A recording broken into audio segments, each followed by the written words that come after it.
Hey guys, RJ from Telly Talks here, doing something a little bit different. This is our first ever over the interwebs quarantine edition of Keep It Simple Stupid.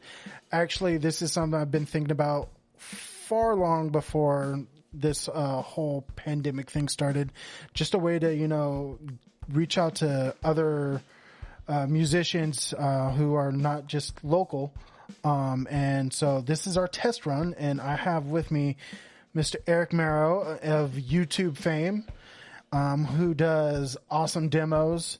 If you haven't checked him out, you definitely should. And he has put together quite the board. But first, tell us a little bit about yourself. Well, first of all, thank you for having me on your channel, man. Of course, of course. I'm just a little guy. You got the 5,000 subs. I'm not even up to 5,000. I hope I will soon. I thought you were. No, I'm at like 3. Not that matters, but not that. Yeah. It's just a number. It's just a number. Size doesn't matter. Exactly. Anyways, No, thank you.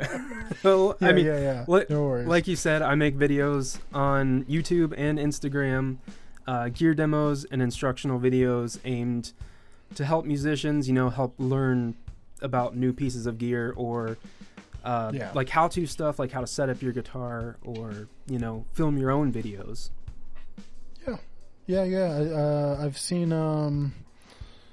a couple of the instructionals, or like, you did the string gauges a while, or actually kind of recently, I feel like. Was it recently? Yeah, that was one of the more recent videos. I went so I fell down a rabbit hole with your channel, so there was like one day where I binged a lot of it. So the reason why I started watching your channel, I'm trying not to break stuff, is because I picked up one of these too. Oh, nice. Yeah. And so like you have one of the few videos that isn't like 5 years old. Yeah. On it. So granted, YouTube compression still sucks, but it is better than it was 5 years ago.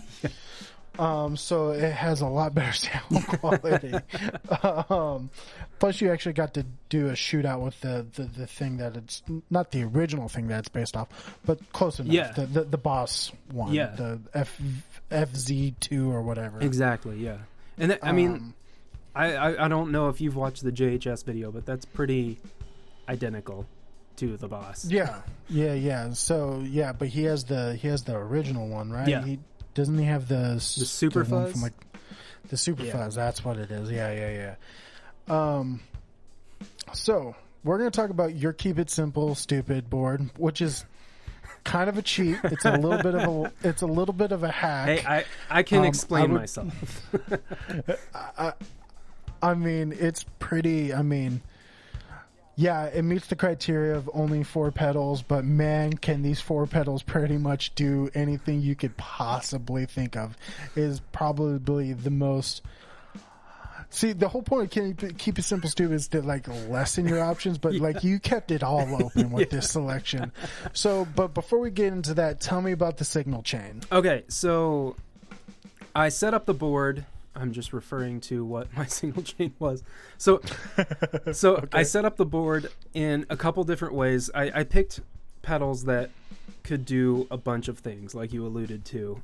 So the signal chain goes my guitar into the tuner first, but then into my like multi-gain stage, which is the Beatronics Royal Jelly, and that's like a fuzz and overdrive in parallel. So it can give me either one. That went into the Midnight V2 from Native Audio, which is like a phaser or vibrato sort of sound. Mike is one of the nicest, most humblest dudes ever. Yes. I'm so glad that he's like still, I think he's still going through some physical therapy, but I'm glad he's recovered and he's good. Yeah, he is one of the best for sure, and I'm so glad that he's still with us and still making and like still creating awesome stuff. And I talked to him earlier today, and it doesn't sound like he's stopping at all. He's just ramping up. He's picking up. He's ramping up. Yeah, so good for him. And probably has. I told him, I was like, you probably have the most on point, like, what's the word? I've been day drinking, y'all. give me a second here.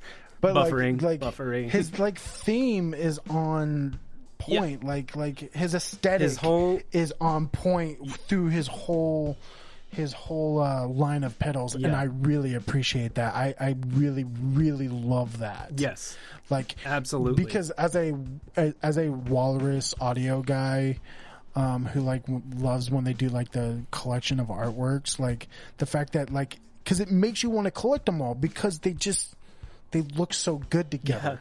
Yeah. They look so good together. Yeah. So I've been fortunate enough to work with Mike on a few demos. And so I have like pretty much his full line, minus a couple. But I have one of these small like I don't know what, like nano board. Yeah. And one day, like a few months ago, I was like, I bet all of these pedals would just look beautiful lined up on this board. So I had to do it. I had to make a native audio board. Yeah.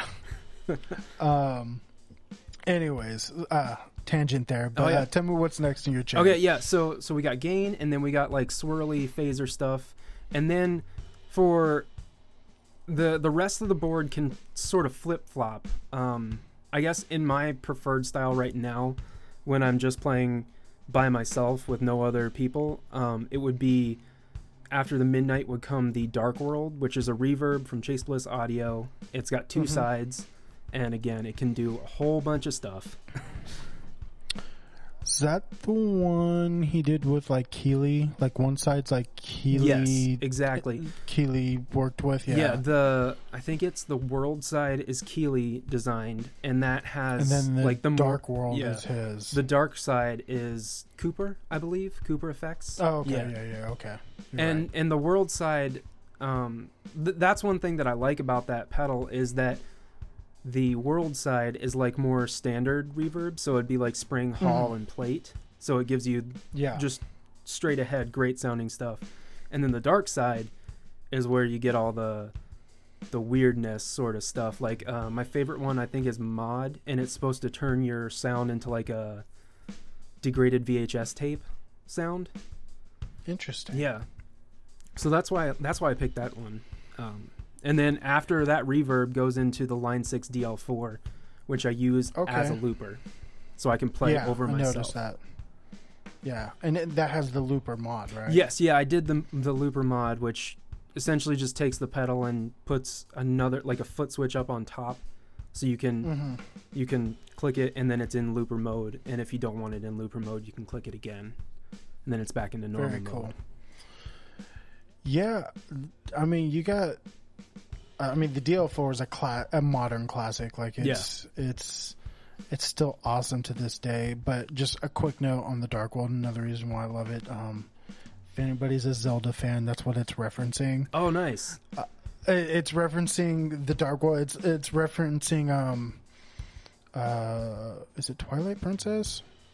I don't think it's Twilight Princess. Somebody who's like a my co-host Will, who's a much more bigger fan of Zelda than I am, is gonna probably jump on me. Yeah, but he's yelling. The Dark World. There's a Dark World and Dark Link, and he's like green and like purple. Or not green. He's like purple. Anyways, Anyways, that's what it's referencing. So that's when they were doing all the promotional stuff for that pedal. It was Zelda themed and Zelda inspired. That's what it's referencing. That's so cool. Fun fact. Anyways, I want to go back to the gain section of your. Yeah. Oh, what amp are you going in? We didn't even talk about that. I know you're playing the SG. Yes. Which you're an SG guy. Most of your videos, that's what you're rocking. I love the SG. I won't fault you for it. But get a telly.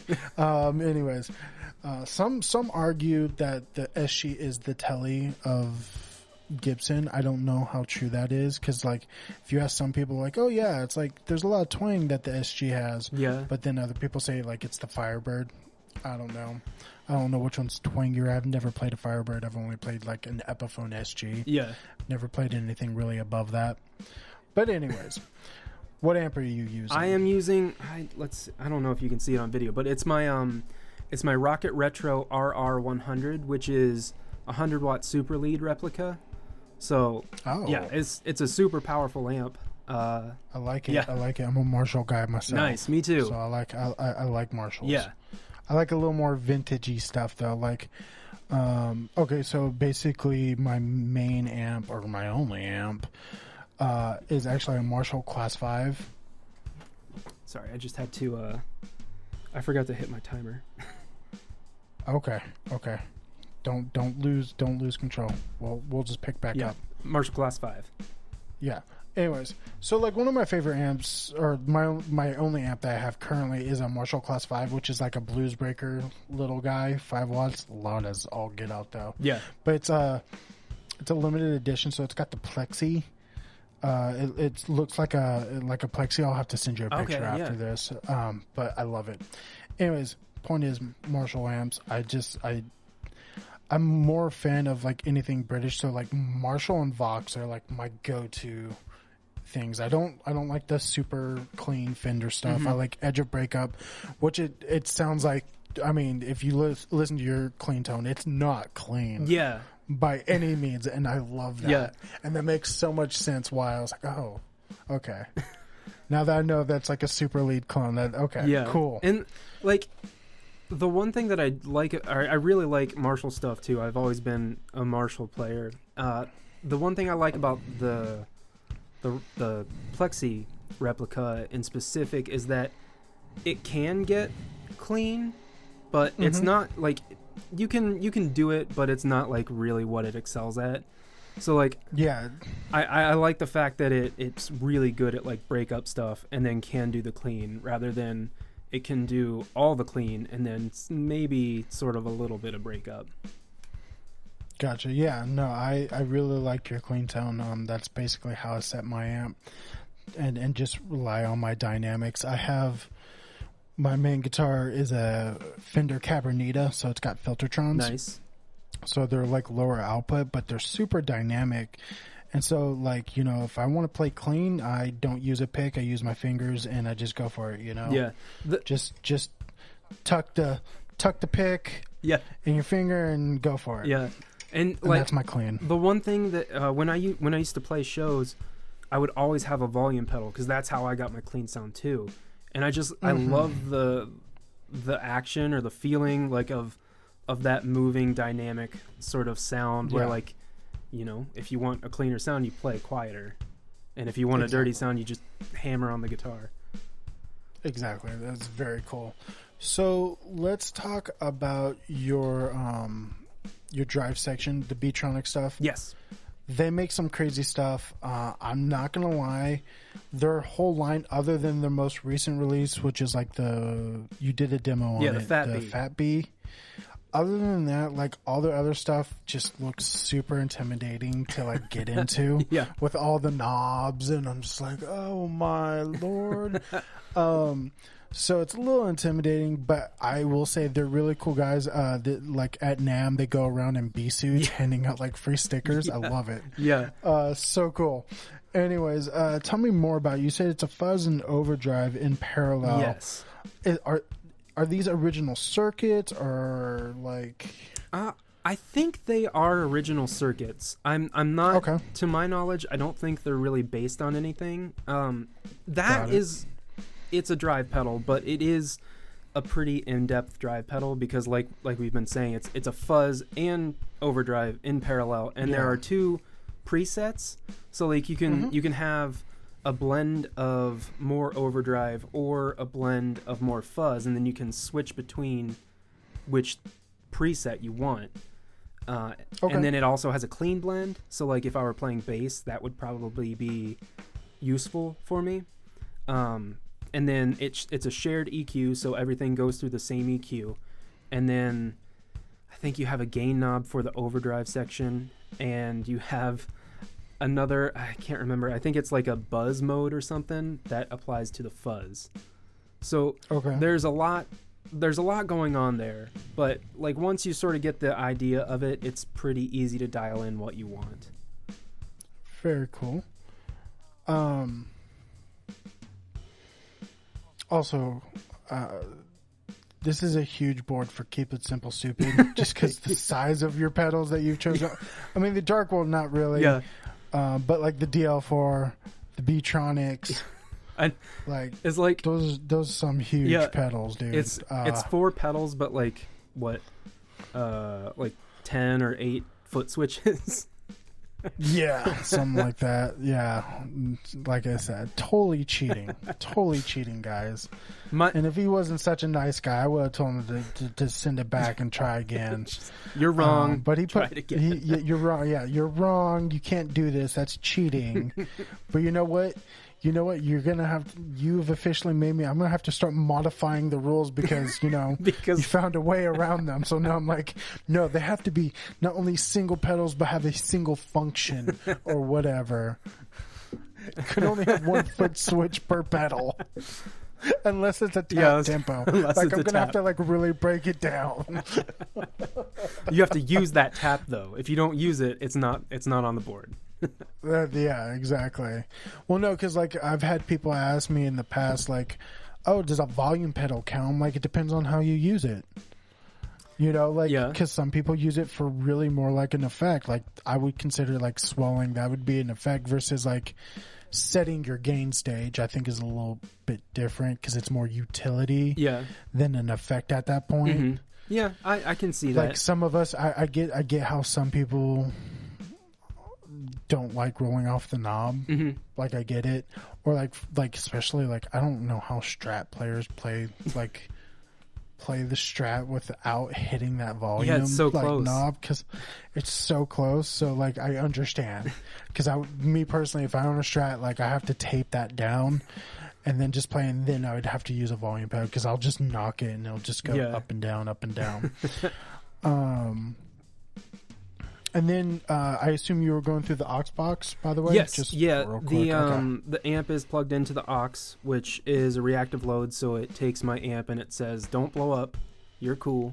And then I take a speaker simulated line out into my interface. Man, I really want one of those. So I've explored quite a few different like cab sim load boxes, but it definitely that's a really nice one. I don't know if you've checked it out, but I don't know if they're officially out in the wild yet, but the Torpedo Cab X, I think it's called. The Captor, I think. Is that? The Captor X, not the old ones, the new ones, because they have IRs, right? Built-in they have IRs, built-in reverb stereo outs. Oh, nice. But also they're releasing it's not just IRs, it's their wall of sound, but you're going to be able to use your iPhone to control it, much like you do the aux box, how you can use your iPhone or iPad. That's and it's like a third of the price. Yeah. So like, and it's also like a third of the size. Which is kind of cool if you're in like a studio or like a 1-bedroom apartment like I am. Like, size is everything. Exactly. Like I'm in, my office is a shared office, so like I see. If like you can see on the camera, if like right outside of frame, that's my girlfriend's vanity. I see that. I was like, oh, so it is. Okay. It's quite literally a shared space. She's rocking some IKEA Alex drawers. Drawers. I see that. I've got some right under this desk as well, and all the pedal shelves on the wall back here are IKEA. Yep. Nice. Yeah. Okay. Fair enough. Why SGs? The simple answer is I went to see Green Day on their Warning tour, and Billy Joe was using an SG on that tour, and I thought that was the coolest guitar in the world. Side note, I think you were on the Tone Jerks forum, and you posted that picture with a pickguard. Yeah, was that you? Yeah, that was me. Okay. That guitar is amazing, by the way. I've played it in person. It's a lot of fun. It's so cool. It's really cool. Anyways, I'll put a picture up on the screen and show you guys. Anyways, okay, fair enough. That's not what I was expecting. The only reason I say that is because like I like you like to riff and like you like to do more like I would almost argue like doom. Like when you get into the heavier stuff, like you do the ambient clean stuff, which I can appreciate, but like your riffage is like very, to me, doom inspired. Okay. So saying Green Day, I'm like, wait a second. punk rock. Wait, what? I'm thinking, more sludge, not. Okay, kind of threw me off. Yeah. Anyways, I mean, I like to pull inspiration from a lot of different styles of music. And like when I was younger, like I said, Green Day was it. Like they've always been my favorite band. They're the band that got me into music. But like for the SG specifically, like after seeing them, I saved up, I got my SG, and then, I found out about, players like Tony Iommi, who was left-handed and played an SG. Yeah. And I was like, that's super cool. I'm left-handed. I play an SG. Yeah, you need to. What's up with that? Question for you, actually. Yeah. What hand do you write with? I write with my left hand. I do everything left-handed. Okay. See, I'm left-handed too, but I play right-handed guitar. Mm-hmm. Yeah. Like Ryan from 60 Cycle Hum. He's envy left-handed. You, and I'm okay with it. We get all the cool choices. Yeah, definitely. Exactly. And if you believe Ryan, there is no such thing as a left-handed guitar. It's by choice. That's right. Have you seen those videos? He went on. I did see that video. That was like a couple of years ago, right? Got so much flack. Yeah, he got so much flack for that. I love it. So is it just like a Gibson Standard? Like it's an SG Standard with I think it's got what year? It's got the stock bridge humbucker, and then it's got a Brandon Well 1959 in the neck. Got it. And what year is it? I think it's a 2001, if I'm not mistaken. Okay. So it's literally vintage at this point. Oh, man. Technically. It's technically vintage. Yeah. One more year, it's technically 20 years. That's considered vintage. Oh, my gosh. You feel old yet? Yeah. I've been feeling old for like a couple of years now. So, yeah, man. Okay. Bonus round for you. Okay. If there's another pedal you could add to that board, what would it be? Another pedal I could add to the board? Yeah, if you could add another one to the board, what would it be? You don't have to give me maybe a specific, but maybe there's like a certain kind of pedal that you would like. I'd probably opt for an octave pedal of some sort, I think. Okay. Because like a whammy or like... hold on one sec. I'll be specific with you. Okay, fair enough. Pedal right here. Glad to see that you have pants on. Yeah. Gotta be comfortable, but not too comfortable. The Boss, what is it? PS5 phase shifter. Okay. Or super shifter. Sorry. It can. Why that one? It can act like a whammy. It's got this dive bomb feature, or I think it's the T-arm feature. And it so like it takes your sound, and you can ramp it all the way down to like sub 2 octaves, or you could go up 2 octaves. So you can do that. You can also use it as a harmonizer. So like you can set the key that you're playing in, and then it'll harmonize in a specific interval. I'm not talented enough for that, but go ahead and continue. You know what? Like I set it to the octave setting because other than that, I really don't know what it's doing. But yeah, it's just a super cool pedal, and I've had it for a long, long time. Mine's pretty beat up, but sorry. If you want to hear a really cool album that I think you might like, that uses the whammy like pretty much on like every track, but in a really cool way. It's the band's called Middle Class Runt, and their album is called Being in the USA or something. I'll have to send you a link. Yeah. But like that whole album is really cool, and it's a cool way to use an octave pedal. I would, a lot of the stuff. I'll have to check that out because I like octave stuff.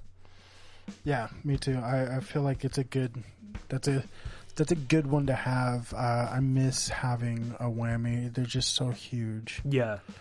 It's so big. I sold my whammy 5. So I started off with a 4, upgraded to a 5 because the polyphonic thing really appealed to me. Plus having the old mode of where it's not polyphonic, it's glitchy. So the whammy 4 appealing. wasn't polyphonic?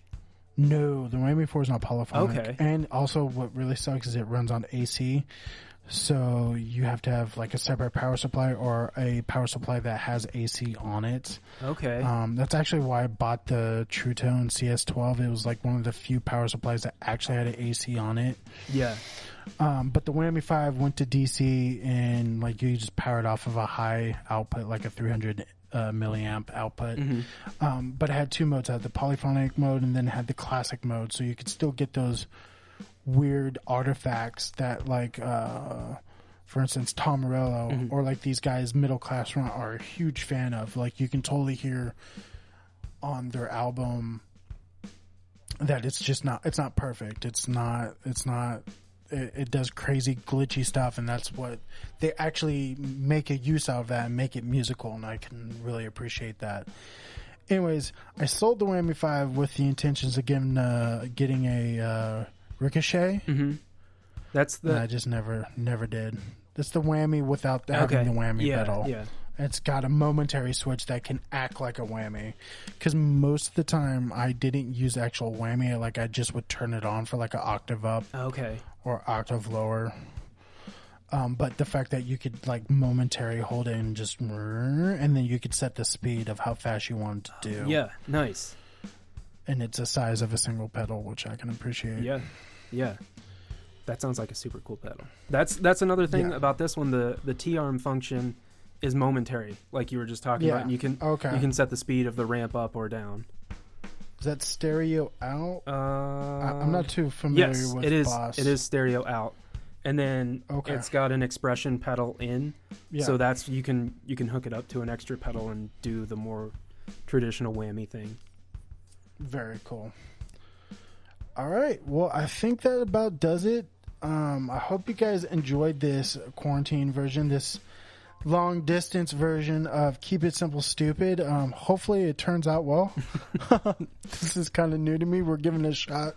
Like I said, it's something I've been wanting to do for a while. I'm glad that I had you on as my first guest. Thank you, dude. Digitally. Yeah. Of course, man. And again, be sure to check out this guy on YouTube, obviously. I'll put a link down below. But tell us where you're at on Instagram and all that other fun stuff if you have any other kind of social media. Yeah, so you can follow me here on YouTube. It's just, my channel name is my name, so it's / Eric Merrow on YouTube. And then on Instagram, it's at Eric Merrow. Follow me on there. Hit me up. Ask me questions or, whatever. Awesome. Anywhere else? That's pretty much it. I do have a Facebook page, but I don't really post much there.